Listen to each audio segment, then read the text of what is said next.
Hey, welcome into First Take. Appreciate you hanging with us, both your boys, in the house today in good old Bristol, Connecticut. Alongside Skip Bayless and Stephen A. Smith, I'm Mary Karam.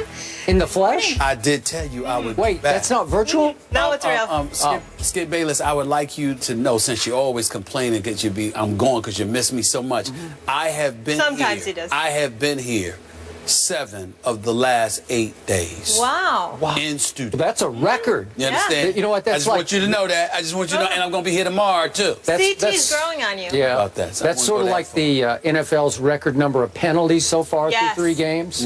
Which we'll get into. That's out of control. It's an Hate on me all you want. I got to shake your hand. I like the pocket square. A little pop there. Shit, it's me. I keep trying to tell y'all. Yeah. GQ's going to come call him eventually. Don't hold your breath. Kobe, D, Wade, LeBron. I'm tired of them cats thinking they dress better than me. I'm coming. This is just now. Wait till you see the upgrade of the wardrobe come NBA season. I'm just warning y'all. I'm just warning y'all. Nervous. I can wait for that. Just trying to say. Just trying to say. All right, let's work, guys. Coming up, NFL power rankings are out, and Skip has a big problem with one of them. We'll get into that. And the Steelers, unfortunately, without Big Ben. So what should we expect from Michael Vick moving forward? Obviously, they play Thursday night. But first, yesterday, we discussed Derrick Rose's comments at Media Day, and now he is back in the news. Unfortunately, due to injury, Rose was struck in the face by an elbow during Tuesday's practice. He was taken by the Bulls medical staff to Rush University Medical Center for testing and evaluation, which determined he sustained a left orbital fracture. After consultation with several specialists, it has been determined that he will require a surgical procedure, which will take place tomorrow at Rush. Now, after the procedure, a timetable for return to play will be determined. Stephen A., what is your reaction to all this? The man's been in the news all week.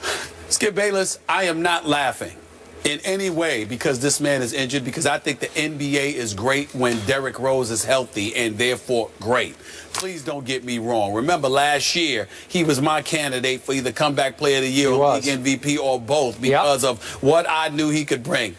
But I can't even put into words how floored I was last night when I'm sitting there and I'm driving home and the news came down that Derrick Rose, I'm talking about fresh off our discussion yesterday about him and how he needs to make sure that he stops saying the things that he says, looking forward to his contract from 2 years from now, only playing 32% of the season over the last 4 years, playing 100 out of 312 games. He needs to keep quiet. And then in the midst of him saying all that, or in the immediate aftermath of it, the very first practice after media day, this dude fractures his orbital bone in his left eye. I could not believe what I read. I said, you can't make this up. You just can't make this up. And here's what it comes down to. He obviously is going to miss additional games. But to make matters worse, could y'all do me a favor, please? The one and only Sarah Spain for ESPN. She works in Chicago. She works for ESPNW, outstanding columnist. She does good work for us on ESPN Radio here. She's based out of Chicago. She's there all the time.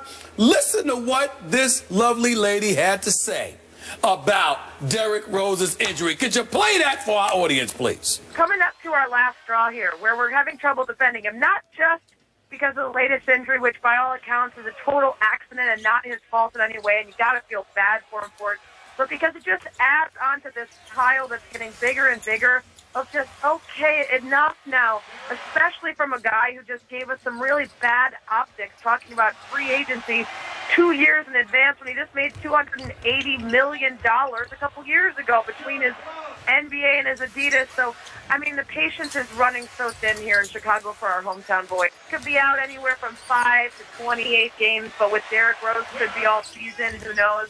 You know, he wants to have his orbital bone looking just right when he goes to his son's graduation in 18 years. There you go. Because that last line was all I was looking for. They didn't need to play the tape that long, but that's beside the point. I was just looking for the last. You should have instructed them better. I did instruct them, but that's okay. I didn't know that was coming. That was a nice surprise. I was looking for the last line. And the last line is what she said best. It could be anywhere from 5 to 28 games, but with Derrick Rose, it could be the entire season because obviously he wanted to make sure his eye's okay for his son's graduation 18 years from now. That was Sarah Spain saying that. But there is there's no question that that mirrors what Chicago feels about him right now. At this juncture, here's the point that I made yesterday, Skip.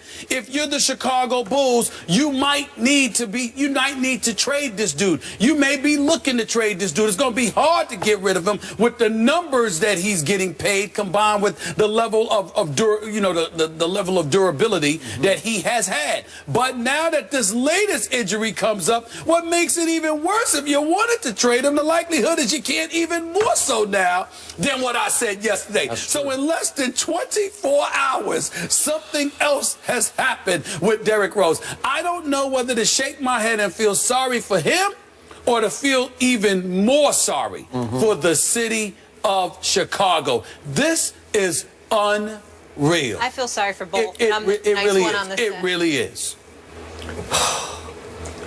I'm so with you on this, because when I heard this yesterday, my first thought was this would make a good Saturday Night Live routine, right? That if they wanted to skewer this, parody this, that's how they would do it, right?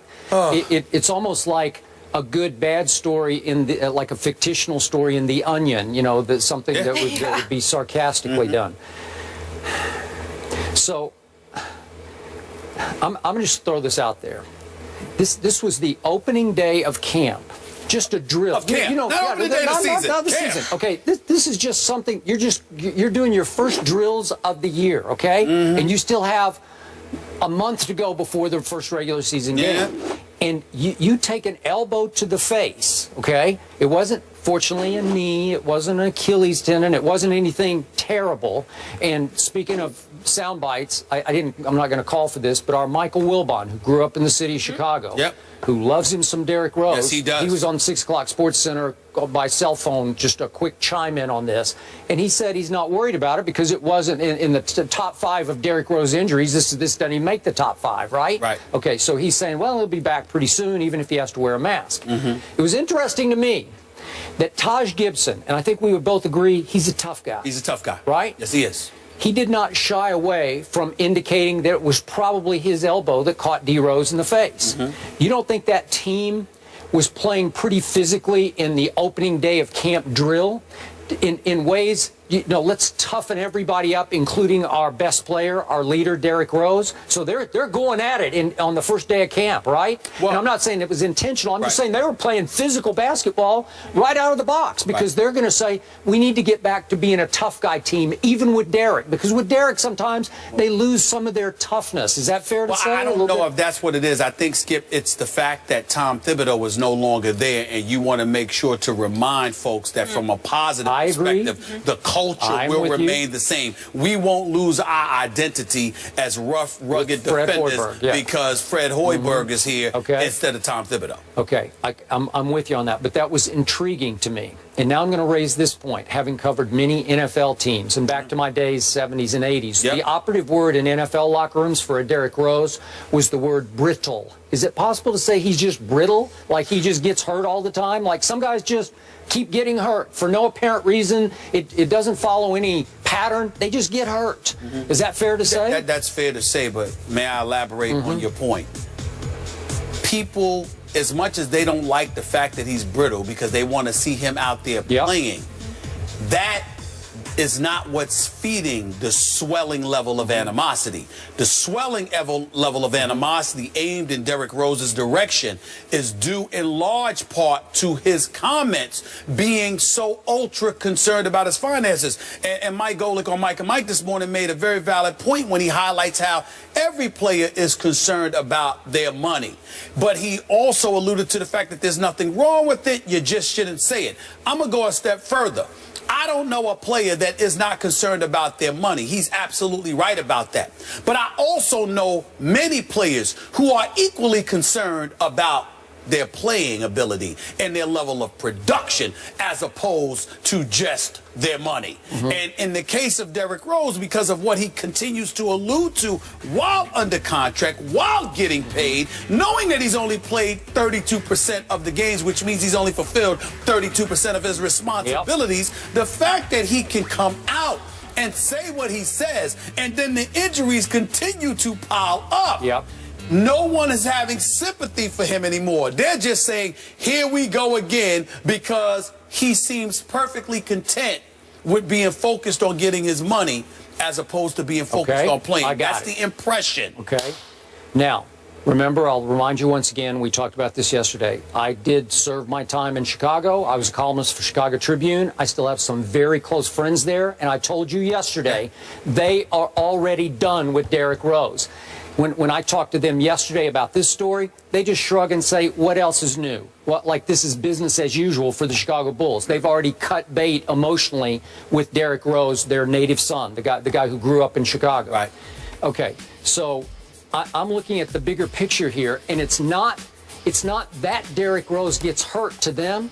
It's how long it takes him to come back from all these injuries, because they think he's using them as a crutch, so to speak, to take even more time off where he just doesn't have to live up to his contract because he's got a free pass because he's had a meniscus surgery. And I've told you this 100 times on the show. I've had 3 meniscus surgeries. They're arthroscopic.